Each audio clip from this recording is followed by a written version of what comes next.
Hi everybody! Today I'm going to show you how to make these scrumptious English muffins, or just muffins as we call them over here in the UK. Now muffins, to be a good muffin, it's got to be brown on the top and bottom, and it's got to be light and fluffy, and these are absolutely perfect. Now muffins have been around for hundreds of years. I don't think the recipe's probably changed for 200 or 300 years, to be honest. And I'm going to make this really simple. We don't use an oven, the whole thing is cooked on the hob. And certainly over here in the UK, these are favourites for breakfasts. What we would do, we'd cut them in half, we'd put bacon in them and an egg, plunk them on, put some brown sauce over here. Probably if you're in America, you put red sauce on. We like red sauce as well. Tomato sauce goes down just as well.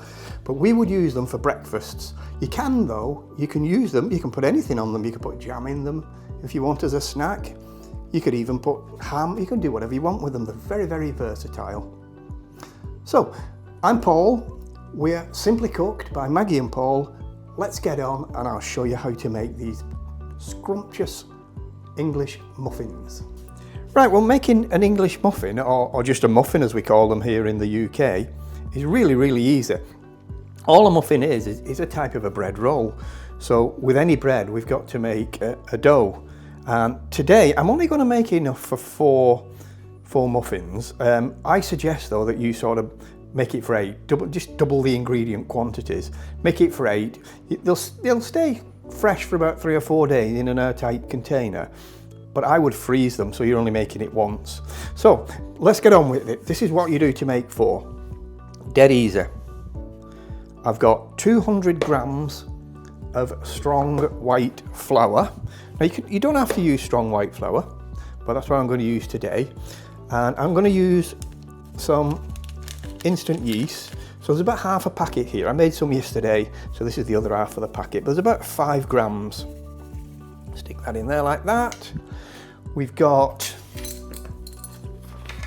half a teaspoonful of castor sugar, and that's what's going to make the yeast rise. And then the only other ingredient, or solid ingredient, we have to put in is half a teaspoonful of salt. And then basically, all we're going to do is give that a good old mix. Let's use this one. Get it all mixed in like that.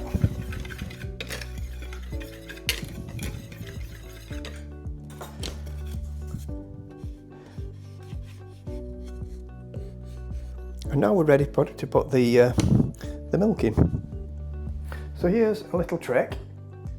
You need your milk slightly warm. You don't want it hot, definitely don't want it hot, but you don't want it cold. It just helps the yeast to rise.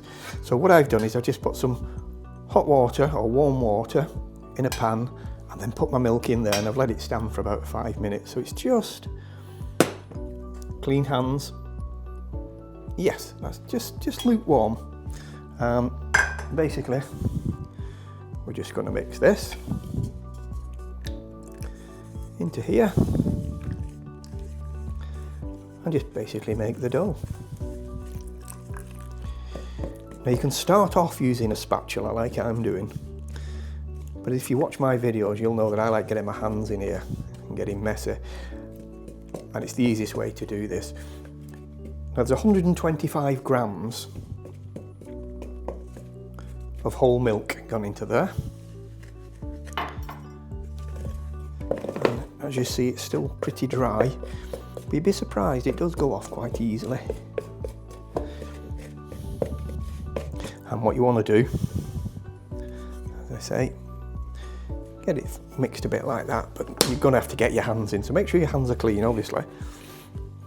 And as always, it doesn't feel like it's going to go at first, but if you keep working on it, it will. If you think it is a bit dry, by the way, just add a bit more milk or water, or just wet your hands is the easiest way. And there we go. Got a nice ball of dough. And what we have to do with this now, we're going to have to give it a knead for about 10 minutes. So I'm going to knead it on top of this this hob, just so it's a bit more visible, to be honest. So you just need to sprinkle a bit of flour on like that. And if you don't know how to knead, you sort of get your fists and you turn it into one another, into itself like this. But you've got to do it for about 10 minutes. And at the end of it, it'll be nice and fluffy and all properly mixed up. So I'm not going to bore you to tears. You can also do it like this, by the way. I like doing it this way, with that bit of your hands. Now, if you think it's a bit dry, just wet your hands. And if you think it's a bit sticky, just put a bit more flour down.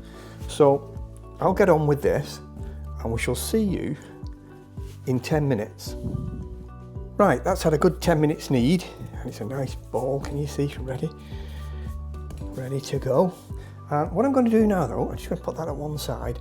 I'm going to cut some shapes out with this thing. These are just cutters, this is a plastic one.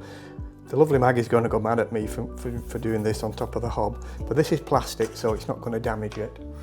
So what you need to do, you get yourself a tray. It doesn't have to be an oven tray because it's not going in the oven.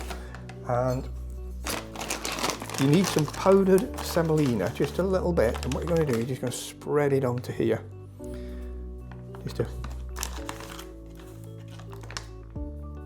So that the bases get it.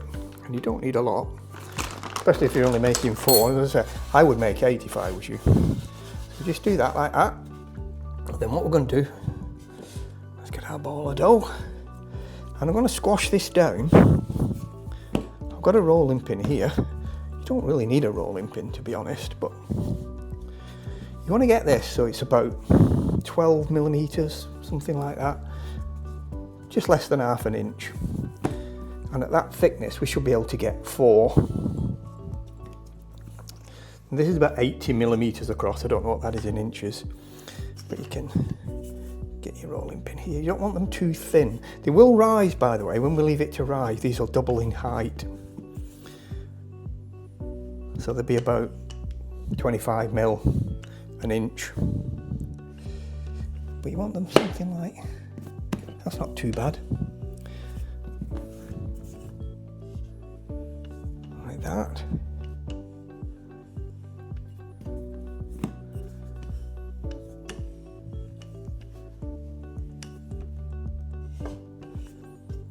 And then we basically, I'm not using the serrated edge of this, I'm using the plain edge. In like that. Give it a twist. And then stick it onto.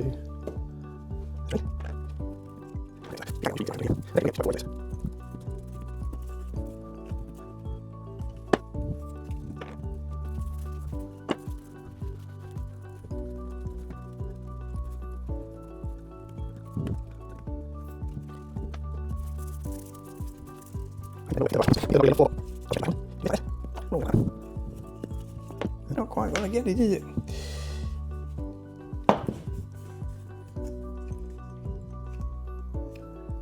That'll do. That's not too bad. A little bit thinner than the others. Now, all you got to do now is get some more of your semolina powder.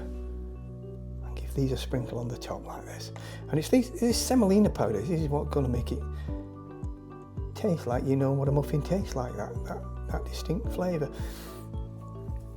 And that's it. Now what we're going to do with this now, we're just going to let this stand for about an hour, at least an hour. In fact, if you can leave it overnight in the fridge, it'll make a much nicer job, but it will rise in about an hour. And you're looking for these to be doubling in size. So we'll come back in, we'll get these covered up. You've got to keep it somewhere warm, not hot. Put it somewhere warm, but not hot. So I'm going to put mine near the window because it's not sunny today, but it is bright. And we'll see you in about an hour's time. Okay, so my muffins have been rising for about, a good hour, if not a bit longer. And look, they're about twice as big as they were. And what we're going to cook them in, we're not going to cook them in the oven, we're going to cook them in one of these pots here. Now you just need to get yourself a good quality one. This has been getting up to temperature. It's on a medium heat. We've got to an electric hob here, and I've got it on number 6 out of number 9. So we're about a medium heat. But literally just going to drop them in like that, and we're going to give them 6 minutes. I'm going to check on them because I don't want the bottom to burn. The signature of an English muffin is that the bottom and the top are slightly browned off. So we want to get that effect, but I don't want to burn them. So we'll just keep an eye on that. So we're going to give it 6 minutes on one side, then we're going to turn it and give it 6 minutes. And if we need to give it an extra minute or so, that's the time we'll do it. We'll do it at the end. So let's get back to you in a mo. Okay, so that's had 6 minutes. Now I did turn it down, I checked it after about a minute or so, and I noticed the bottoms were getting a little bit too burned for my liking. So I've turned it down to number 5, but basically what we're going to do is repeat that. We're going to turn them upside down. You see what I mean? That one's a little bit burned, but they're okay.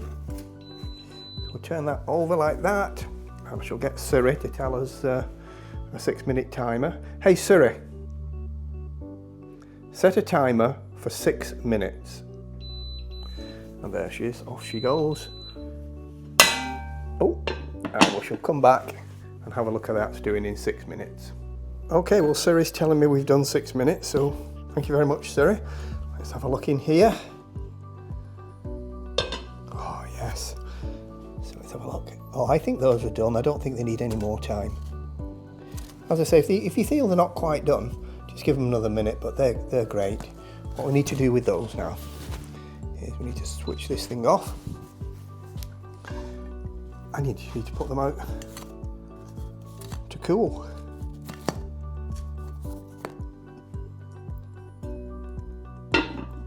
And there we are. Magnificent, scrumptious I think is the right word. I think I chose for them. Scrumptious English muffins. So thanks for watching, and we'll see you in the next video. Bye bye.